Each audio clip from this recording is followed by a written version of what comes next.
Hello दोस्तों, नमस्ते। जैसे कि हमारा जो पेपर सेकंड है उसमें क्या है, राजनीतिक विचारकों के बारे में बात की गई है। ठीक है, तो आज जो हम बात करेंगे वो हम करेंगे पंडित जवाहरलाल नेहरू की, जो कि भारत के प्रथम प्रधानमंत्री के साथ साथ एक क्या है, स्वतंत्रता सेनानी भी रहे हैं। तो इनके जीवन में बात करें तो उसमें हम बहुत सारे टॉपिकों की चर्चा करेंगे इनके, जैसे कि सामान्य परिचय की बात करेंगे। ठीक है, फिर उसके बाद हम इसमें बात करेंगे सामान्य परिचय, जो आज हम पढ़ने वाले हैं इनका। ठीक है, दूसरी इसमें हम बात करेंगे उनका रचनाएं कौन कौन सी हैं। ठीक है, तीसरी इसमें हम बात करेंगे, तीसरी किसके बारे में बात करेंगे, राजनीतिक विचार।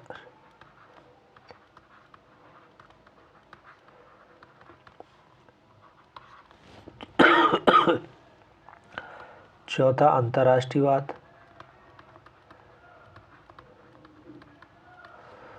पांचवा हम बात करेंगे क्या, गुटनिरपेक्ष आंदोलन।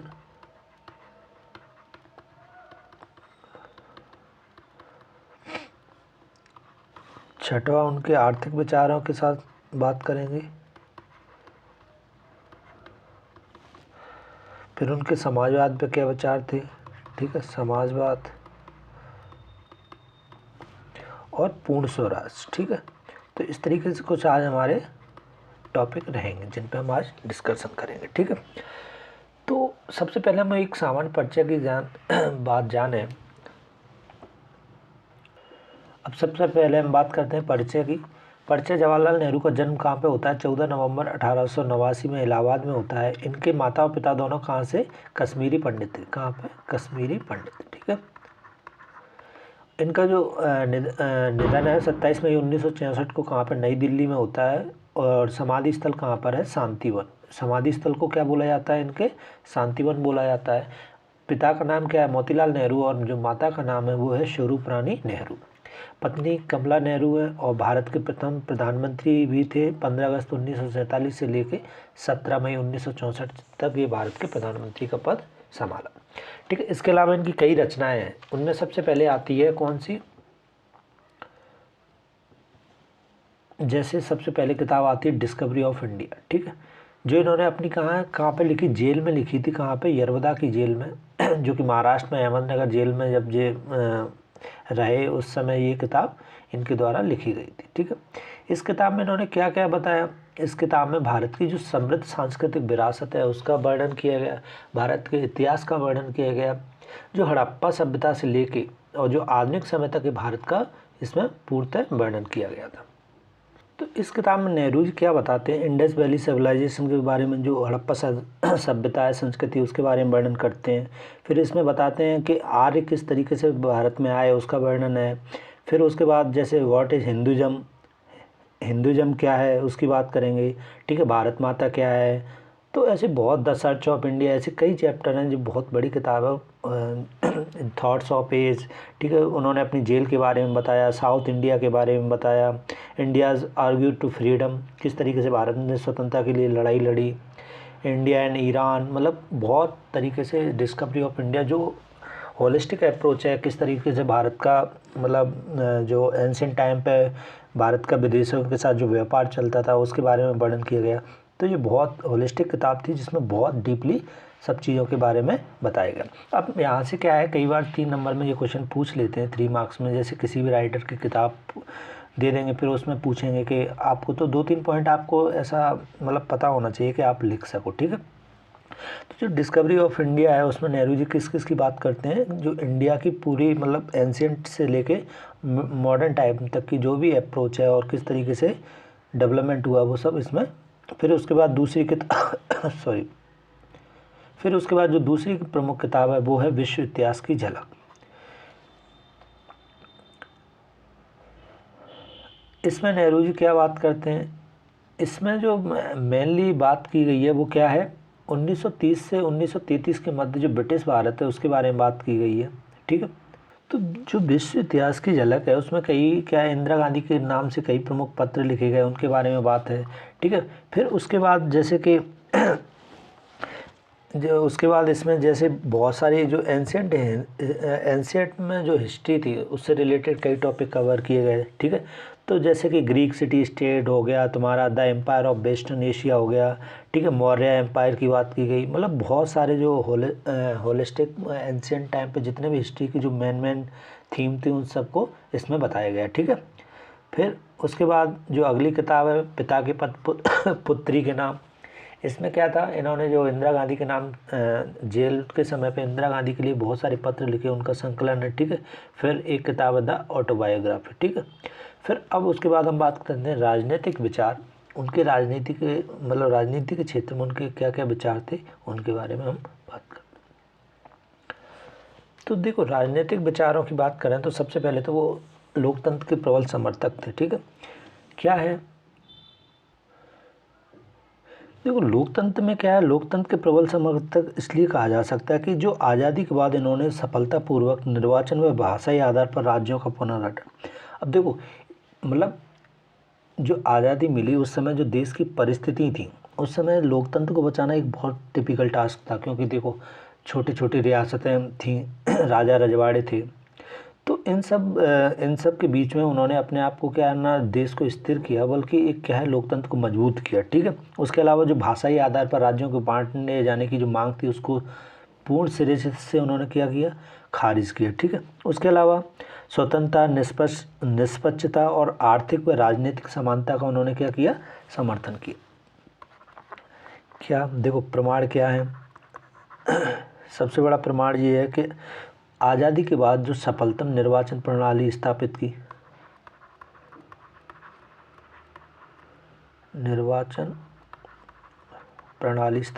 ठीक है। उसके अलावा राज्यों को जो भाषाई आधार पर किस पे, भाषाई आधार पर बंटवारे का खंडन किया। उसके अलावा स्वतंत्रता, ठीक है, आधार क्या रखा, स्वतंत्रता रखा, फिर निष्पक्षता रखी, उसके अलावा आर्थिक व राजनीतिक समानता को, आर्थिक व राजनीतिक समानता पर बल दिया, ठीक है। उसके अलावा इनके जो लोकतंत्र पे विचार थे वो क्या थे, इनका कहना ये था कि जो लोकतंत्र का अर्थ है वो क्या है, सहनशीलता है। सहनशीलता केवल उन्हीं लोगों की नहीं जो हमसे सहमत है। लोकतंत्र के बारे में ये कहते थे कि जो लोकतंत्र का अर्थ है वो क्या है, टॉलरेंस, मतलब हमें हर किसी के विचारों का समर्थन करना चाहिए। अब विचार कैसे, देखो जिस आदमी से हम सहमत हैं उसी के विचार नहीं, जिससे हम असहमत हैं उसकी बात भी हमको क्या करनी है, सुननी पड़ेगी, ठीक है। उसके अलावा लोकतंत्र के लिए ये अपनी पूर्ण श्रद्धा और प्रेम के बावजूद क्या कहते थे, मैं इस कथन को स्वीकार करने के लिए तैयार नहीं हूँ कि सबसे बड़े बहुमत वाले लोग ही हमेशा सही होते हैं। लोकतंत्र के बारे में एक इनका फेमस कोटेशन ये भी था कि ये नहीं है कि अगर लोकतंत्र में जो सत्ता में आ गया, मतलब जिसको समर्थन मिल गया, इसका मतलब ये नहीं कि उसकी बात हमेशा करेक्ट हो, ठीक है। तो लोकतंत्र के क्या है, प्रबल समर्थक थे। उसके अलावा दूसरी बात, संसदीय शासन प्रणाली के समर्थक। जब संसद में ये बहस चल रही थी कि मतलब उस समय हम ब्रिटेन से आज़ाद हुए थे और जो हमारी संसदीय प्रणाली है वो कहीं ना कहीं हमने क्या है ब्रिटेन से ली है। तो जो नेहरू थे उनके सामने ये क्वेश्चन आया कि हम मतलब जिनसे आज़ाद हुए हैं उन्हीं की प्रणाली अपना रहे हैं। तो कई मतलब जो कांग्रेसी नेता थे वो इस बात से मतलब सहमत नहीं थे कि उसी चीज़ को यहाँ पे अपनाना मतलब जिन अंग्रेज़ों ने हम पे राज किया है। लेकिन नेहरू जी क्या है, नेहरू जी बिल्कुल मतलब संसदीय प्रणाली को वो बेहतर प्रणाली मानते थे, इसलिए उसका पूर्णतः समर्थन भी करते थे, ठीक है। तो जो अध्यक्षात्मक जो प्रणाली के स्थान पर इन्होंने क्या है, संसदीय शासन प्रणाली का समर्थन किया। यह विभिन्न समूहों का क्या कर रही है, समायोजित कर रही है, इसलिए इन्होंने क्या किया, इसको समर्थन किया। अब जैसे उस समय राष्ट्रपति का जो चुनाव था उसके लिए भी बहुत सारी बहस हुई, राज्यपालों की नियुक्ति पर बहस हुई, लेकिन इन्होंने सबसे ज़्यादा जो समर्थन दिया वो संसदीय शासन प्रणाली को दिया। फिर उसके बाद आते हैं धर्मनिरपेक्षता।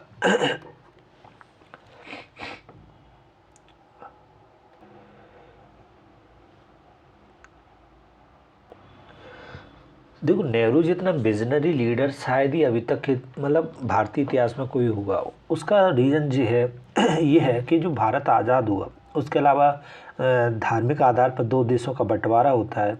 लेकिन इन सब के बावजूद भी नेहरू भारत को क्या है, धर्मनिरपेक्षता के मूल मंत्र पर चलाने के लिए कृत संकल्पित थे।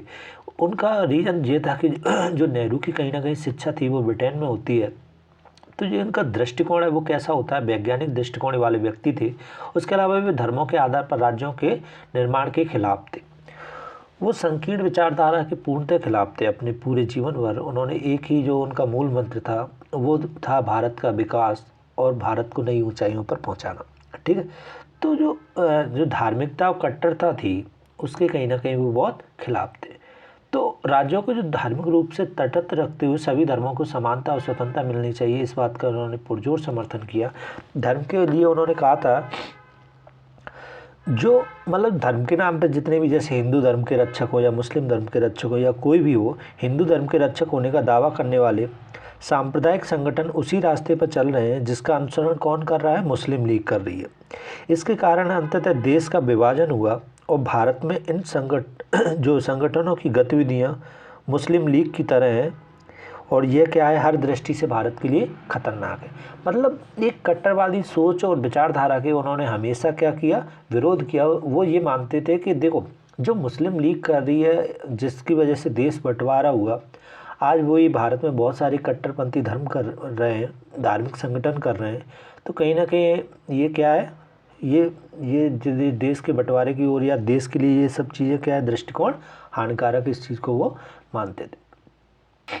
उसके अलावा वो राजनीति और धर्म के मामले में उनका जो दृष्टिकोण था वो बड़ा क्लियर था। वो ये कहते थे कि राजनीतिक सवालों पर हो, जो राजनीति हो रही है वो सिर्फ राजनीतिक सवालों पर हो कि भैया शिक्षा, रोजगार, बेरोजगार, जो भी मतलब मुद्दे हैं, कैसे राजनीतिक मुद्दे हैं, ठीक है, उन पे होनी चाहिए, ना कि धार्मिक भावनाओं को भड़का कर।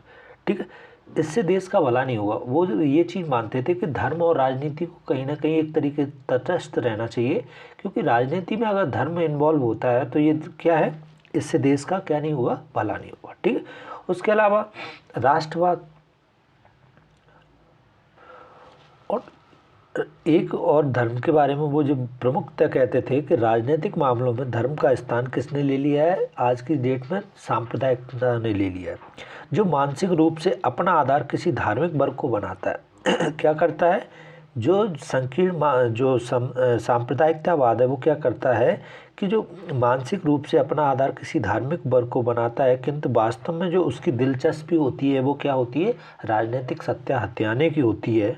ठीक है, और समुदाय को बढ़ावा देने, अपने एक विशेष समुदाय को बढ़ावा देने से होती है। लेकिन एक राष्ट्र के रूप में, एक मतलब जिसमें विभिन्न संस्कृति हो, विभिन्न कल्चर हो, वहाँ पे आप सांप्रदायिकता को बढ़ावा नहीं दे सकते। तो उसके बाद राष्ट्रवाद, उनका ये दृष्टिकोण था कि मानवतावादी सांस्कृतिक जो बहुवादी और उदार, कैसा कैसा राष्ट्रवाद हो, एक तो मानवतावादी हो, मानवतावाद के साथ सांस्कृतिक बहुवादी हो, ठीक है, उसके अलावा उदार राष्ट्रवाद हो, ठीक है, समवेशी राष्ट्रवाद हो, इन सब चीज़ों के वो क्या समर्थक थे।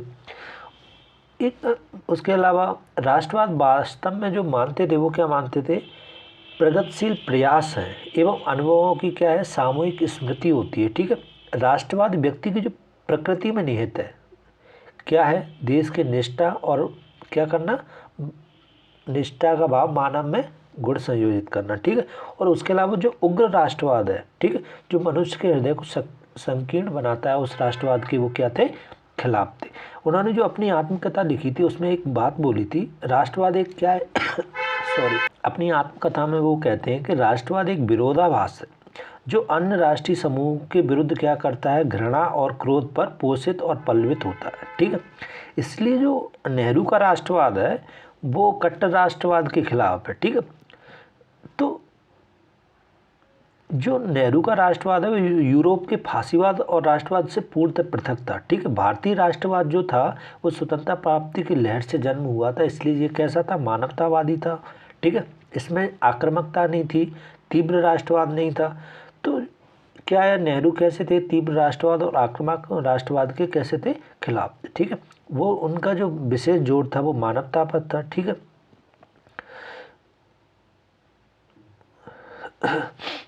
जो अब राष्ट्रवाद के बाद हम बात करेंगे समाजवादी विचार। ठीक है, नेहरू का अरे यार देखो, नेहरू जी क्या है, समाजवादी विचार के बिल्कुल समर्थक थे। वो ये चाहते थे कि जो भारत में आर्थिक स्वतंत्रता के बिना, उनका जो कथन था वो ये विचार था कि अगर आर्थिक स्वतंत्रता देश में नहीं आएगी तो राजनीतिक स्वतंत्रता भी कोई महत्व नहीं रखती।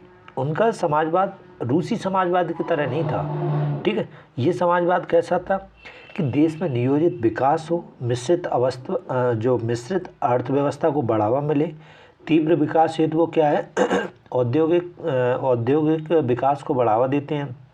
उसके अलावा दूसरी पंचवर्षीय योजनाओं पहली पंचवर्षीय योजनाओं वो कृषि और भूमि के सुधारों पर प्रयास करते हैं। ठीक है, फिर द्वितीय पंचवर्षीय योजना में जैसे कि आपको पता ही है मशीनरी और ये सब क्या बोलते हैं कारखानों पर बढ़ावा देते हैं। तो उसके अलावा वो क्या करना चाहते हैं, उनका जो समाजवाद है वो पूंजी के संकेंद्रण को रोकना चाहता है, मतलब पूंजी किसी एक ही वर्ग पर इकट्ठी ना हो। उसके अलावा जो शहरी और ग्रामीण विकास में क्या चाहते हैं, वो संतुलन चाहते हैं। तो यहाँ पर लिख नहीं पाए हैं बहुत सारे पॉइंट। ठीक है, तो आर्थिक स्वतंत्रता के बिना राजनीतिक स्वतंत्रता का कोई महत्व नहीं है। नेहरू जी क्या मानते थे कि आर्थिक स्वतंत्रता के बिना राजनीतिक स्वतंत्रता किसी भी महत्व की नहीं है। ठीक है, दूसरा उनका जो विचार था उनका जो समाजवाद था वो रूसी समाजवाद से कैसा था, पृथक था। रूसी समाजवाद से पृथक था। तीसरा, देश में नियोजित विकास कैसा, प्लानिंग। ठीक है, नियोजित विकास और मिश्रित अर्थव्यवस्था को बढ़ावा देना चाहते थे। ठीक है, और उसके अलावा कृषि तथा भूमि सुधार। ठीक है, उसके अलावा पूंजी संकेंद्रण को रोकना,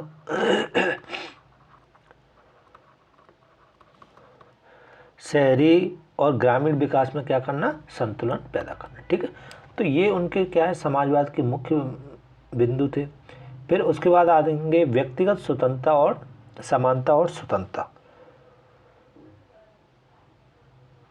उनका क्या मानना था कि स्वतंत्रता और समानता को समाज व राष्ट्र की उन्नति का क्या है, प्रमुख आधार माना। व्यक्ति का सृजनात्मक विकास स्वतंत्र वातावरण में ही संभव है। राज्यों को सभी को समान अधिकार व अवसर प्रदान करना चाहिए। उसके अलावा जो मानवता पर उनके जो विचार थे वो क्या थे कि नेहरू राजनेता थे परंतु नैतिक आदर्शवाद में क्या है उनकी गहन आस्था थी। पीड़ित और शोषितों के प्रति उनके मन में प्रेम था और मानवता मूल्यों में वह अथक विश्वास करते थे। ठीक, तो अब हम बात करेंगे क्या है अंतर्राष्ट्रीयवाद। नेहरू का अंतर्राष्ट्रीयवाद की बात करेंगे। अब देखो, नेहरू अंतर्राष्ट्रीयवाद में हम कई सारी चीज़ देखते हैं। क्या क्या देखते हैं, जैसे विश्व शांति के वो समर्थक थे। क्या थे, विश्व शांति के वो समर्थक थे। अब कैसे हम कहें इस बात को कि विश्व शांति के वो समर्थक थे, तो ऐसी कई घटनाएं हैं। जैसे उन्होंने क्या है निशस्त्रीकरण का समर्थन किया। परमाणु हथियार जो उस समय होड़ चल रही थी यूएसएसआर और क्या बोलते हैं अमेरिका के मध्य, तो वो क्या है निशस्त्रीकरण के समर्थक थे। परमाणु बम का उन्होंने विरोध किया, रसायन युद्धों का प्रबल विरोध किया। ठीक है, उसके अलावा संयुक्त राष्ट्र के सिद्धांतों का उन्होंने क्या किया, समर्थन और उसमें विश्वास जताया। उसी का ये परिणाम था कि कश्मीर मामले को समाधान के लिए वो सबसे पहले कहाँ लेके गए, यूएन में लेके गए। ठीक है, उसके अलावा शांतिपूर्ण सह अस्तित्व व विश्व सहयोग का समर्थन। इसके लिए उन्होंने क्या है शांतिपूर्ण सह अस्तित्व और विश्व सहयोग का समर्थन के लिए वो पंचशील समझौते पर विश्वास करते थे। क्योंकि वो जो पंचशील सिद्धांत हुआ था किसके साथ, चाइना के साथ, कब हुआ, ये हुआ था 29 अप्रैल 1954 में। इसमें होता क्या है, नेहरू और चाउ एन लाई जो कि उस समय चीन के प्रमुख थे, इन दोनों के मध्य 5 समझौते होते हैं। क्या समझौते होते हैं, 5। सबसे पहले एक दूसरे के आंतरिक मामलों में क्या नहीं करेंगे, हस्तक्षेप नहीं करेंगे। आंतरिक मामलों में कोई भी एक दूसरे के आंतरिक मामलों में क्या नहीं करेंगे, हस्तक्षेप।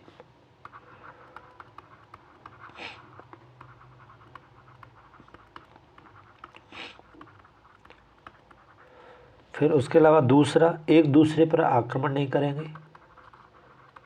एक दूसरे पर आक्रमण नहीं करेंगे। तीसरा, शांतिपूर्ण सह अस्तित्व नीति को बढ़ावा देंगे।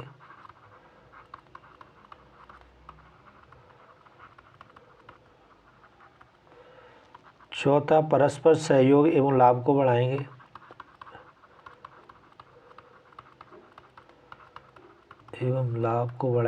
ठीक है। उसके अलावा क्षेत्रीय अखंडता और संप्रभुता का सम्मान करें।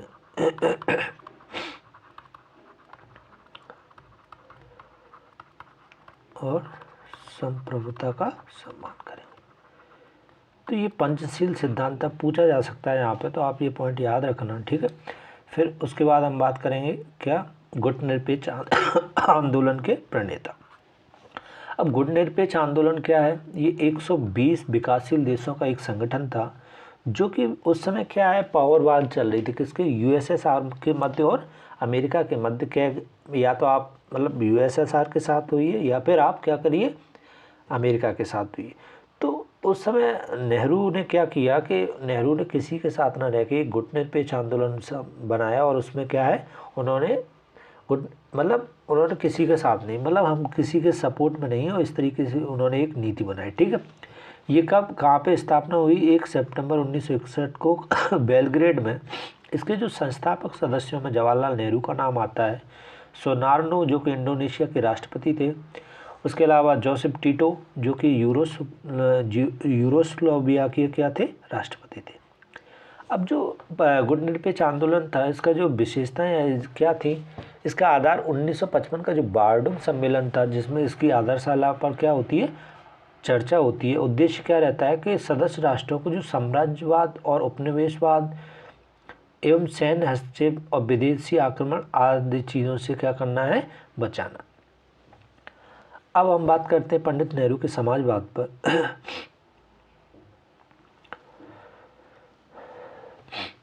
पंडित नेहरू समाजवाद के बारे में क्या उनके विचार थे, मैं इस बात से आश्वस्त हूँ कि विश्व और भारत की समस्याओं का अंतिम समाधान क्या है, समाजवाद में निहित है।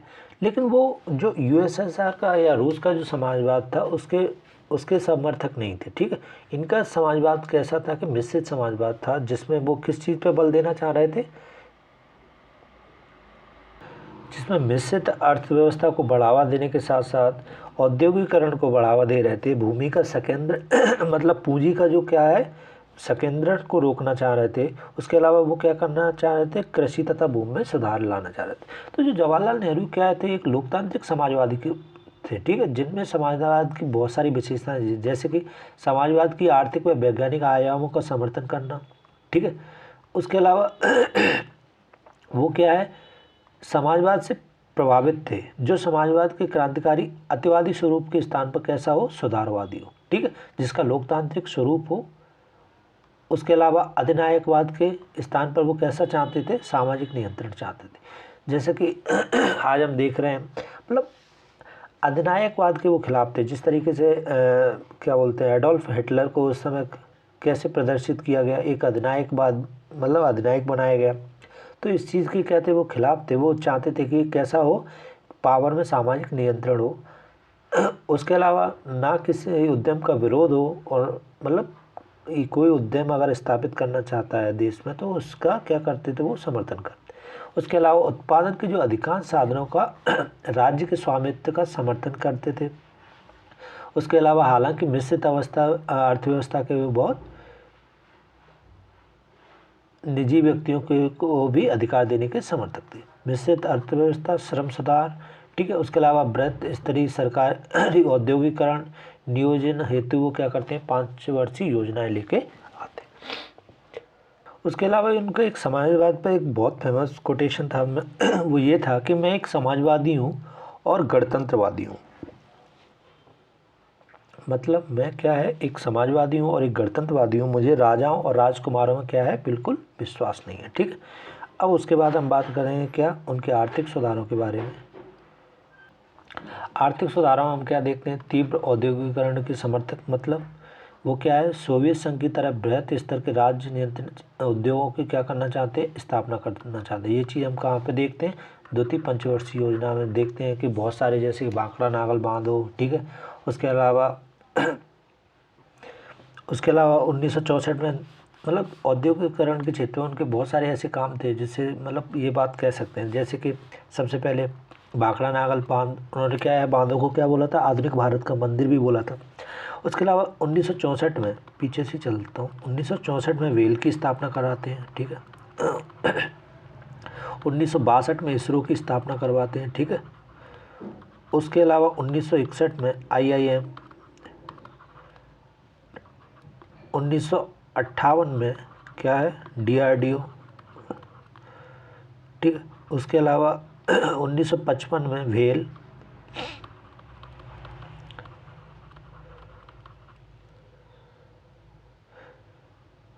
सॉरी वेलाई स्टील प्लांट बोलते हैं जिसको, ठीक है। फिर उसके अलावा 1954 में क्या है, बार्क।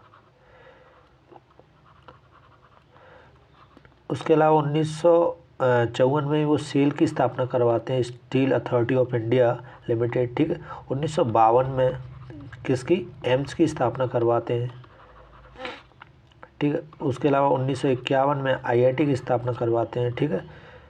1950 में क्या लेके आते हैं, प्लानिंग कमीशन की स्थापना करवाते हैं, और 1948 में ITI की स्थापना करवाते हैं। तो इस तरीके से आप देख सकते हैं मतलब क्या है, औद्योगिकरण के बहुत बड़े समर्थक थे, शिक्षा को बढ़ावा दिया। तो ऐसे बहुत सारे काम हैं जिनकी वजह से हम देख सकते हैं कि उन्होंने आधुनिक भारत की क्या रखी, नींव रखी। अब इसके अलावा वो गरीबी और बेरोजगारी निवारण के प्रमुख माध्यम माना किसको, औद्योगिकरण को। उसके अलावा द्वितीय पंचवर्षीय योजना को मैं किसको बल दिया, औद्योगिकरण पे बल दी। अब ग्रामीण अर्थव्यवस्था जैसे ग्रामीण विकासित कुटीर उद्योग व लघु उद्योगों को महत्वपूर्ण माना और किस पे, ग्रामीण स्वावलंबन पर बल दिया। उसके अलावा मिश्रित अर्थव्यवस्था का समर्थन करते हैं, जैसे समाजवाद और पूंजीवादी जो अर्थव्यवस्था के गुणों से युक्त कैसी मिश्रित अर्थव्यवस्था का वो क्या करते हैं, समर्थन करते हैं। उसके अलावा पंचवर्षीय योजना को लेके आते हैं, भारत में नियोजन हेतु का सोवियत संघ की तर्ज पर पंचवर्षीय योजना मॉडल को अपनाया। पंचवर्षीय योजनाओं के संचालन हेतु क्या, उन्होंने 1952 में 1950 में योजना आयोग का गठन किया, ठीक है। तो हम देख सकते हैं ये क्या है, उनका जो आर्थिक विचार है, जो आर्थिक दृष्टिकोण है, उसको हमने समझा। अब हम बात करेंगे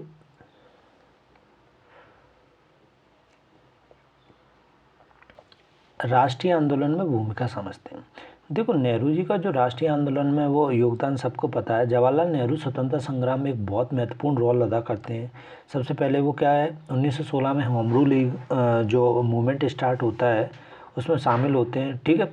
और एनिवेशन के होम रूल लीग के सचिव बनते हैं। फिर उसके बाद 1920 में जो असहयोग आंदोलन स्टार्ट होता है उसमें भाग लेते हैं, और संयुक्त प्रांत जो क्षेत्र है वहाँ से वो क्या करते हैं, आंदोलन का नेतृत्व करते हैं, ठीक है। उसके अलावा स्वतंत्रता की जो लड़ाई में अंतर्राष्ट्रीय में महत्वपूर्ण भूमिका निभाते हैं। उसके अलावा 29 सितंबर 1929 को लाहौर अधिवेशन के दौरान अध्यक्ष के तौर पर इनको चुना जाता है। यहाँ पे वो किसकी घोषणा करते हैं, पूर्ण स्वराज की घोषणा करते हैं। उसके अलावा 1930 में सविनय अवज्ञा आंदोलन में महत्वपूर्ण नेता थे और इसके कारण उनको गिरफ्तार किया जाता है। फिर 1939 में जो भारत छोड़ो आंदोलन है उसमें उन्होंने बहुत महत्वपूर्ण भूमिका निभाई। फिर द्वितीय विश्व युद्ध के दौर में जब 1940 में क्या उन्होंने स्वतंत्र आंदोलन के लिए क्या किया, मार्ग प्रशस्त किया, ठीक है। फिर पूर्ण स्वराज की घोषणा जब 1929 में कहाँ पे, लाहौर में अधिवेशन होता है तो वहाँ पे पूर्ण स्वराज की घोषणा करते हैं, ठीक है। और इसीलिए हम क्या करते हैं, 26 जनवरी को किस लिए मनाते हैं, गणतंत्र दिवस के रूप में मनाते हैं, क्योंकि इस घोषणा के बाद पूरे देश भर में औपनिवेशिक शासन के खिलाफ क्या है, बड़े पैमाने पर आंदोलनों को प्रारंभ किया जाता है। तो देखो नेहरू जी के जो विचार है वो बहुत मतलब रियलिस्टिक विचार है। वो इस विचारधारा पर ज़्यादा समर्थन करते हैं जो आधुनिक हो, जो साइंटिफिक टेम्पर रखती हो, ठीक है। तो समय के साथ उन्हें काफ़ी आज हम देखते हैं उनकी विचारधारा को या फिर उनके फ़ोटो के साथ, मतलब आज उन्हें एक कमतर लीडर, मतलब उन्हें कमज़ोर साबित करने के लिए बहुत सारी भ्रामक चीज़ें फैलाई जाती हैं। लेकिन मैं जैसा मानता हूँ कि नेहरू जैसा लीडर शायद ही देश को मिला हो, क्योंकि उन्होंने जिस समय सत्ता संभाली उस समय उन्होंने बहुत संघर्ष झेला। ठीक है, उस समय जो देश के हालात थे वो बहुत गंभीर थे, क्योंकि हम एक आज़ादी के दौर से निकल के आए थे। फिर उसके बाद जो मुस्लिम लीग ने मतलब देश बंटवारे के लिए जो देश में देश में जो सांप्रदायिकता फैलाई, मतलब देश उस समय बहुत विकट परिस्थितियों में था। तो एक बहुत फेमस लाइन है, किसकी है मुझे याद नहीं आ रही, शायद वसीर वद्र की लाइन है, ये फूल मुझे कोई विरासत में मिले हैं, तुमने मेरा कांटा भरा बिस्तर नहीं देखा। तो उस समय देश के सामने जितनी समस्याएं थी, उस लीडर ने एक मतलब ना कि समस्याओं से मतलब बाहर निकाला देश को, बल्कि एक देश को आधुनिक सोच के आज देखो भारत और पाकिस्तान दोनों साथ में आज़ाद हुए। एक विजनरी लीडर है कि आज हम भारत कहाँ खड़ा है और पाकिस्तान कहाँ खड़ा है, उसका कहीं ना कहीं क्रेडिट किसको जाता है, नेहरू को ही जाता है। ठीक है, उन्होंने जिन्ना के बारे में एक मतलब बारे में कहा था, जब देश बंटवारे पे जिन्ना ने बोला था तो उन्होंने मिस्टर जिन्ना की मांग का आधार नया सिद्धांत था, मतलब वो ये कह रहे हैं कि मिस्टर जिन्ना ने धर्म के आधार पर क्या कि मुस्लिमों के लिए एक अलग देश होना चाहिए। तो नेहरू जी ये कहते हैं कि अगर धर्मी आधार होगा तो फिर इस देश में इतने देश बन सकते हैं कि कोई सोच भी नहीं सकता है। इसलिए वो इस चीज़ को बिल्कुल समर्थन नहीं करते थे। उनका जो धर्म राजनीति में भी उन मतलब वो धर्म को राजनीति से अलग रखना चाहते थे।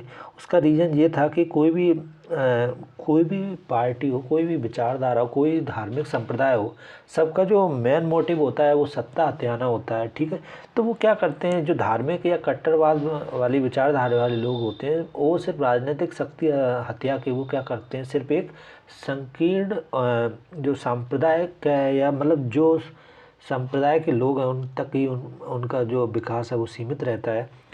तो मतलब सांप्रदायिकता का परिणाम था कि उन्होंने भारत विभाजन को स्वीकार किया। तो वो ये कह देते कि मैं निर्दोष नागरिकों की हत्या से बेहतर यही समझता हूँ कि भारत का विभाजन हो जाए। ठीक है, इसके लिए उन्होंने क्या है, भारत का विभाजन भी स्वीकार किया। तो बस यही है, नेहरू के बारे में इतना ही है। यहाँ से जो क्वेश्चन बनेंगे वो सारे यहाँ से कवर हो ही जाएंगे। तो वीडियो देखने के लिए बहुत बहुत धन्यवाद और फिर मिलते हैं। Thank you.